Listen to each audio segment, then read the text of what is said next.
거울 앞에서 손님의 머리를 정리하던 지옥분이 고개를 획 돌렸습니다. 그녀의 눈이 순간 커지더니 가위를 내려놓고 환한 미소를 지었습니다. 아이고, 사모님 진짜 사모님 맞아요? 세상에 이게 몇 년 만이에요? 지옥분은 자신도 모르게 목소리가 한 옥타브 올라가며 손님에게 다가갔습니다. 박정수는 그런 지옥분을 보며 익숙한 듯 미소를 지으며 말했습니다. 지원장 여전하네, 샵도 그대로고. 박정수는 미용실을 둘러보며 말했습니다. 그때 미국 가기 전이었으니까.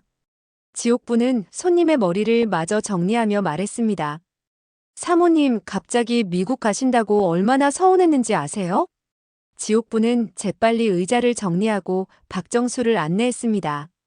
오늘은 사랑의 오작교가 된 지옥분의 내용을 이야기해보려 합니다. 구독과 좋아요는 영상 제작에 큰 힘이 됩니다. 아니, 미국에서 언제 오셨어요? 아직도 거기 사시는 줄 알았는데. 박정수는 가볍게 한숨을 내쉬며 가방을 의자 옆에 내려놓았습니다. 손주들 보러 잠깐 나왔어. 석 달 정도 있다 돌아갈 건데 문득 지원장 생각이 나더라고. 옛날처럼 머리 좀 맡기려고. 지옥분은 감격한 표정으로 수건을 준비하며 의자를 가리켰습니다. 어머, 영광이에요, 사모님. 이쪽으로 앉으세요. 예전처럼 제가 직접 해드릴게요.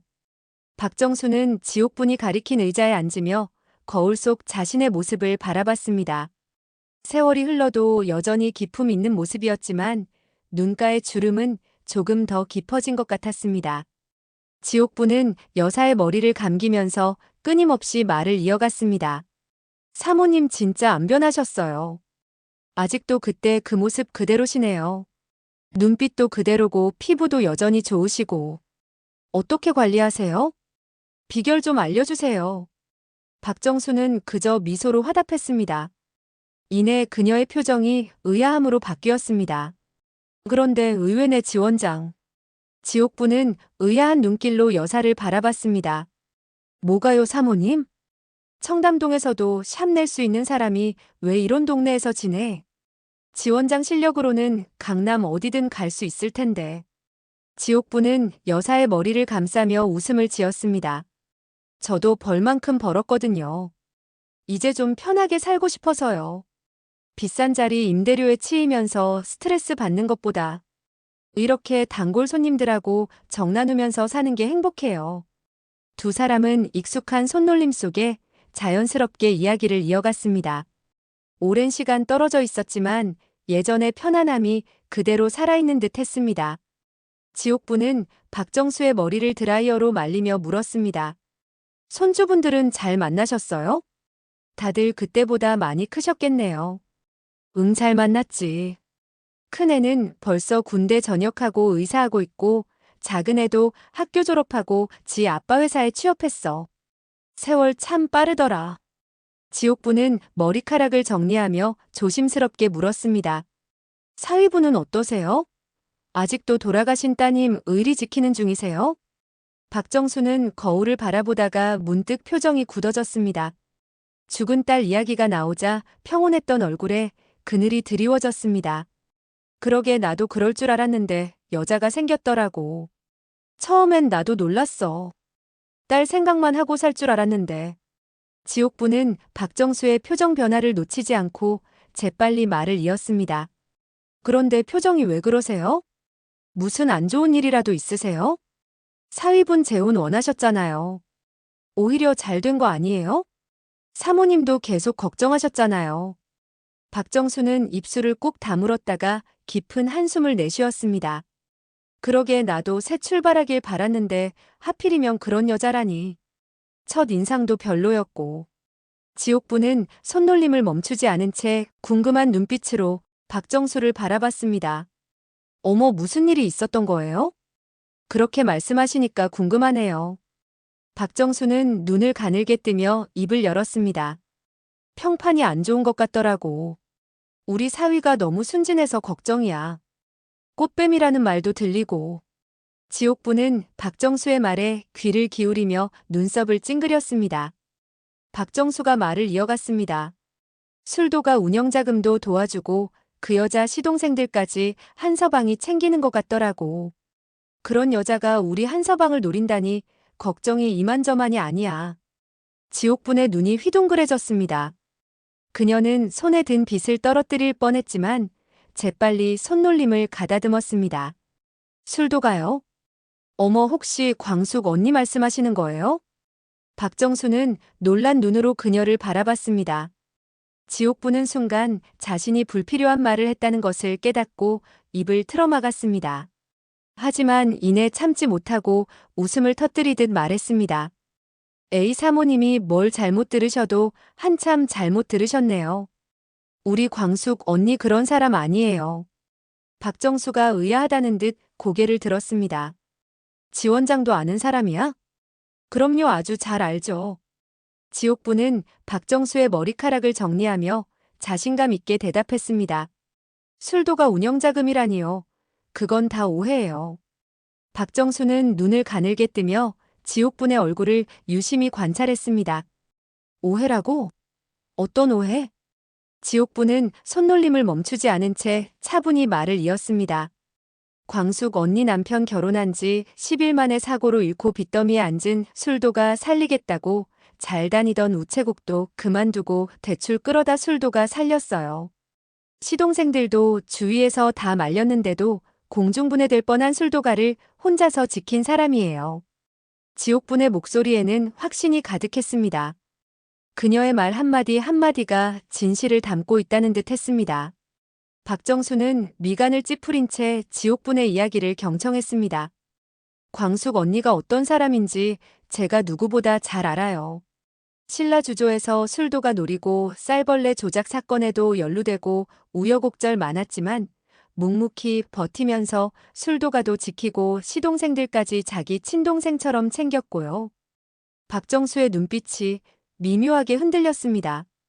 그녀는 지옥분의 말을 의심하는 듯 했지만 동시에 뭔가 생각에 잠긴 듯 했습니다. 지옥분은 박정수의 반응을 살피며 말을 이어갔습니다. 솔직하고 씩씩해서 주변에서도 인정받는 사람이에요. 그런 소문 내는 사람들은 다 질투하는 거예요. 지옥분은 박정수의 머리를 정성스럽게 손질하며 계속해서 마광숙에 대한 이야기를 이어갔습니다. 지옥분의 목소리에는 광숙을 향한 진심 어린 옹호가 묻어났습니다. 한 회장님도 광숙 언니 진심에 반한 것 같은데요. 처음엔 다들 의심했죠.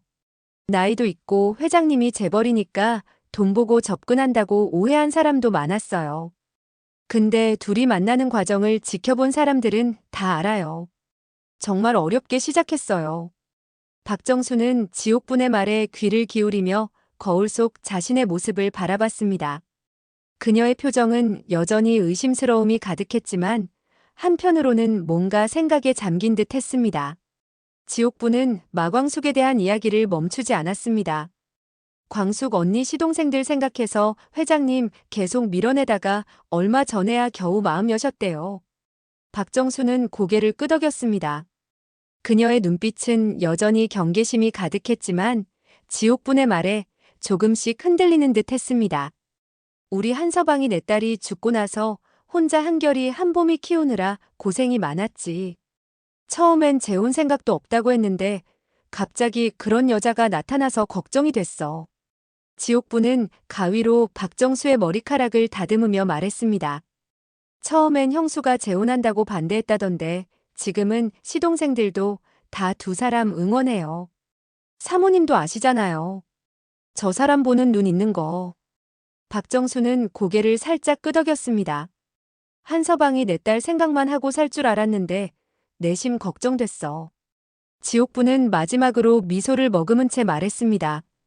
우리 광숙 언니 한 회장님한테 좋은 짝일 거예요. 걱정 마세요. 박정수를 위한 헤어스타일을 완성하며 지옥분은 덧붙였습니다. 사모님이 다시 만나보시면 아실 거예요. 광숙 언니가 얼마나 따뜻한 사람인지. 손주분들한테도 잘해주고 있다고 들었어요. 잠시 침묵이 흘렀고 박정수는 천천히 시선을 거울에서 떼며 입을 열었습니다. 내가 마광숙 씨를 오해한 것 같구나. 다시 만나봐야겠어. 지옥분은 환하게 웃으며 박정수의 어깨에 수건을 털어냈습니다. 좋은 결정이세요, 사모님. 광숙 언니도 사모님 다시 만나고 싶어 할 거예요. 박정수는 의자에서 일어나 거울 속 자신의 모습을 바라봤습니다. 지원장 솜씨는 여전하네. 지옥부는 뿌듯한 표정으로 박정수의 가방을 건네주었습니다. 사모님 덕분이죠. 얼굴이 워낙 좋으니까 어떤 스타일이든 잘 어울리세요. 다음에도 꼭 오세요. 미국 가시기 전에 한 번 더 정리해 드릴게요. 박정수는 미용실을 나서며 깊은 생각에 잠겼습니다. 길가에 주차된 차로 걸어가는 동안 그녀의 마음은 복잡했습니다. 오랫동안 사위와 그의 새 여자에 대한 의심과 불신으로 가득 차 있었는데 지옥분의 이야기는 그녀의 생각을 흔들어 놓았습니다. 차에 오르자 그녀는 가방에서 휴대폰을 꺼내 연락처를 찾았습니다.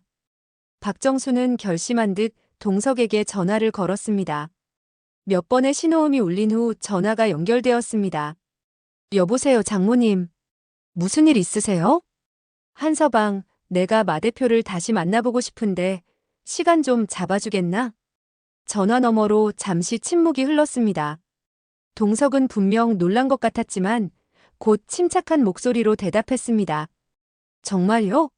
장모님이 광숙 씨를 만나고 싶으시다니 의외네요. 무슨 일이 있으셨어요?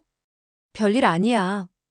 그냥 이야기를 좀 들었는데 내가 오해한 부분이 있는 것 같아서 다시 한번 제대로 만나봐야겠다 싶어서. 알겠습니다. 광숙 씨도 다시 만나 뵙고 싶어 했거든요. 언제가 좋으세요? 내일 저녁은 어떤가? 동석의 목소리에서 기쁨이 묻어났습니다. 네, 좋습니다. 제가 광숙 씨에게 말해둘게요. 정말 감사합니다, 장모님. 박정수는 전화를 끊고 창밖을 바라봤습니다. 서울의 거리는 변한 것이 많았지만 사람들의 삶은 여전히 비슷했습니다. 오해와 편견 그리고 진실. 그녀는 자신이 얼마나 쉽게 소문에 휘둘렸는지 생각하며 한숨을 내쉬었습니다. 차를 운전하는 기사에게 호텔로 돌아가자고 말한 후 그녀는 창밖의 풍경을 바라보며 내일 있을 만남을 생각했습니다. 그날 밤 박정수는 오랜만에 딸의 사진을 꺼내보았습니다. 사진 속 딸은 환하게 웃고 있었고 옆에는 동석과 어린 아이들이 함께했습니다. 행복했던 시절의 한 장면이었습니다. 박정수는 사진을 가슴에 안고 죽은 딸과 말하듯 혼자 중얼거렸습니다. 한서방이 새 출발을 한다고 해서 처음엔 화가 났었어. 이 자리를 다른 여자가 차지한다고 생각하니 마음이 아팠어. 하지만 지금 생각해보니 그건 내 욕심이었던 것 같아. 내가 가장 사랑했던 사람이 행복하길 바라지 않았니? 박정수는 눈물을 훔치며 사진을 다시 가방에 넣었습니다. 내일 만남을 준비하며 그녀는 오랜만에 마음의 평화를 느꼈습니다. 다음 날 저녁 박정수는 약속 시간보다 일찍 레스토랑에 도착했습니다. 그녀는 동석과 마광숙이 오기를 기다렸습니다. 문이 열리고 동석이 들어왔습니다. 그의 뒤로 단정한 차림의 여성이 조심스럽게 따라 들어왔습니다. 장모님 먼저 와 계셨군요. 동석은 박정수에게 다가가 인사했습니다. 박정수는 동석의 옆에 서 있는 마광숙을 유심히 바라봤습니다. 앉으세요. 마광숙은 긴장한 듯 했지만 미소를 지으며 자리에 앉았습니다. 박정수는 그녀의 눈을 똑바로 쳐다보았습니다. 지난번에 만났을 때는 미안하게 됐어요. 오늘은 천천히 이야기 나누고 싶어요. 저녁 식사가 시작되고 세 사람은 조금씩 대화를 나누기 시작했습니다. 처음에는 어색한 분위기였지만 점차 분위기가 누그러졌습니다. 마광숙은 자신의 이야기를 솔직하게 풀어놓았습니다. 저는 남편을 잃고 정말 힘든 시간을 보냈어요. 술도 가도 무너질 위기였고 주변에서는 포기하라는 말만 들었죠. 하지만 제가 포기하면 남편의 꿈이 모두 사라질 것 같았어요. 박정수는 마광숙의 이야기를 들으며 그녀의 눈빛을 살폈습니다. 그녀의 말 한마디 한마디에는 진심이 묻어 있었습니다. 정말 쉽지 않았겠네요. 어떻게 그 상황을 이겨냈어요? 마광숙은 잠시 생각에 잠기더니 미소를 지었습니다. 포기하지 않았어요. 때로는 너무 벅차서 주저앉고 싶을 때도 있었지만 그럴 때마다 남편이 남긴 말을 떠올렸어요. 지키고 싶은 게 있다면 포기하지 말라고요. 그렇게 저는 하루하루를 버텼고 결국 술도가를 살릴 수 있었어요. 동석은 광숙의 손을 살며시 잡았습니다. 그의 눈빛에는 존경과 사랑이 가득했습니다. 광숙 씨가 얼마나 대단한 사람인지 장모님이 아셨으면 해요. 우리 아이들도 광숙 씨를 정말 좋아해요. 처음엔 어색해했지만 지금은 오히려 더 편하게 대해요. 박정수는 동석의 말에 고개를 끄덕였습니다. 그녀의 표정이 조금씩 풀어지고 있었습니다. 결이랑 봄이랑도 잘 지내고 있다니 다행이네요. 제가 미국에 있는 동안 많이 보지 못해서 걱정했어요. 마광숙은 진심 어린 목소리로 대답했습니다. 정말 좋은 아이들이에요. 회장님을 닮아서 그런지 마음이 따뜻하고 배려심도 많아요. 제가 먼저 떠난 엄마의 사랑을 제가 조금이라도 전해주고 싶어요. 박정수의 눈시울이 붉어졌습니다. 그녀는 손수건을 꺼내 눈가를 닦았습니다. 고마워요. 우리 딸이 자리를 너무 일찍 비워서.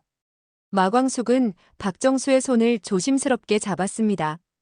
회장님한테 이야기 많이 들었어요. 정말 아름다운 사람이었다고요. 박정수는 마광숙의 손을 꼭 쥐었습니다. 그녀의 마음에서 오랫동안 쌓아온 벽이 조금씩 무너지고 있었습니다. 식사가 끝나갈 무렵 박정수는 동석과 마광숙을 바라보며 미소를 지었습니다. 내가 너무 많은 오해를 했네요. 미안해요. 마 대표에 대한 안 좋은 소문만 듣고 판단했어요. 색 안경을 벗고 만나보니 다른 분이시네요. 마광숙은 고개를 가로저으며 손사래를 쳤습니다. 중요한 건 진심이죠. 마음이 올바른 사람인지. 다시 만나보니 알겠어요. 저는 한서방의 선택을 존중해요. 동석은 눈시울이 붉어진 채 박정수를 바라봤습니다. 감사합니다, 장모님. 이렇게 마음을 열어주셔서. 박정수는 와인을 한 모금 마시고 마광숙을 바라봤습니다. 이제 한 가지 부탁이 있어요. 마광숙이 긴장한 듯 등을 곧게 폈습니다. 네, 말씀해주세요. 내가 한국에 머무는 동안 우리 가족이 함께 시간을 보냈으면 좋겠어요. 마광숙의 얼굴에 환한 미소가 번졌습니다. 그녀의 눈에는 눈물이 고였습니다. 정말 감사합니다. 꼭 그렇게 하고 싶어요. 박정수는 흐뭇한 표정을 지으며 광숙과의 대화를 이어갔습니다. 나도 우리 한서방이 행복한 모습을 보니 마음이 놓이네요. 레스토랑을 나서며 정수는 문득 지옥분 생각이 났습니다. 내일 그녀에게 전화해서 고마움을 전해야겠다고 생각했습니다. 때로는 오랜 친구가 아닌 사람에게서 귀중한 지혜를 얻기도 하는 법이니까요. 세 사람은 나란히 서서 밤하늘을 올려다봤습니다. 별이 유난히 밝게 빛나는 밤이었습니다.